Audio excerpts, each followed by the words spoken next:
За последние 20 лет в Ингушетии жертвами бандитов стали свыше 400 работников правоохранительных органов. Это люди, которые исполняли свой долг с честью и достоинством, что не всегда по нраву бандитам. О тех, кто отдал свои жизни ради спокойствия нашей Родины, расскажет Лейла Гайсанова.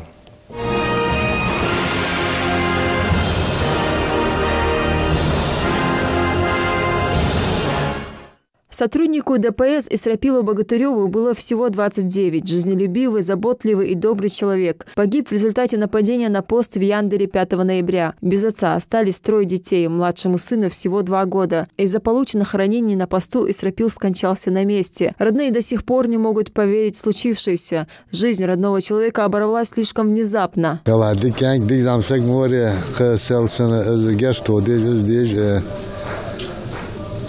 Хаммадасар дике тырлыш гарнахта везиш. Масне халдия дия мехтязет мадия таган ве мехтабус наха зулумдия хамдия. Еще один герой и невосполнимая утрата, боль от потери родного человека Герихана Нальгиева навсегда останется в сердцах его близких. В тот день родные погибшего вспоминают будто страшный сон. Это было в пятницу, 7 сентября 2012 года. Он приехал с работы, пообедал и ждал отца из мечети. По приезду в спешке собрался и уехал на его машине. Тогда, конечно же, никто не знал, что бандиты подложили взрывчатку у мечети в автомобиль отца. Проехав несколько сотен метров, машина взлетела на воздух, и спасти раненого Герихана врачи уже не смогли. За 30 лет он никогда в жизни что-то против меня, он не то что сказал, он даже кос на меня не посмотрел.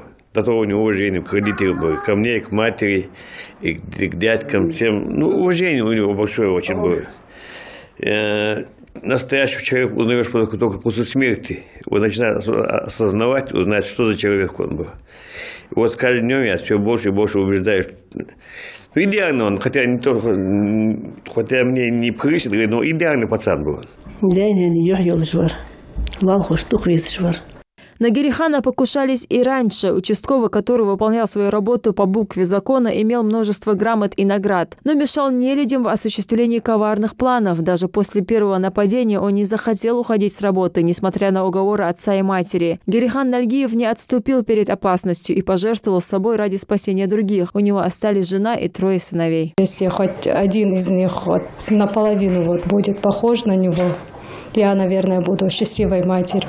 Лучшие уходят первыми, так говорят о Рашиде Ганижеве, его друзья и родные. У него получалось быть хорошим отцом, мужем и верным другом. Рашид Ганижев был образцом во всех отношениях. Подполковник полиции, заместитель начальника ОМОНа.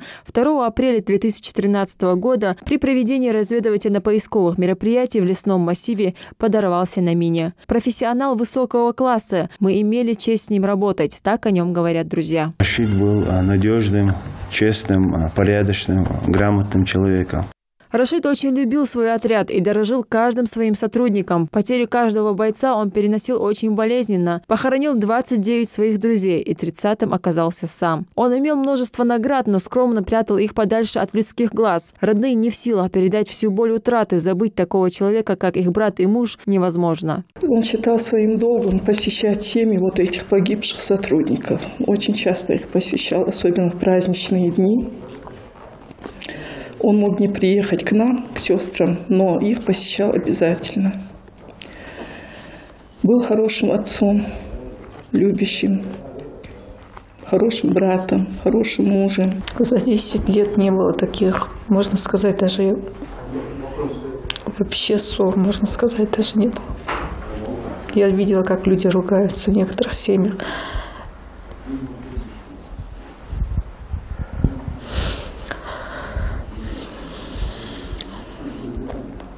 И была рада, что такой отец у моих детей.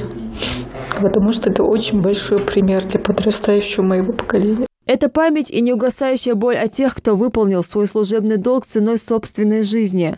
Погибших не вернуть, но в наших силах хранить память о людях, шагнувших в бессмертие и ставших легендами.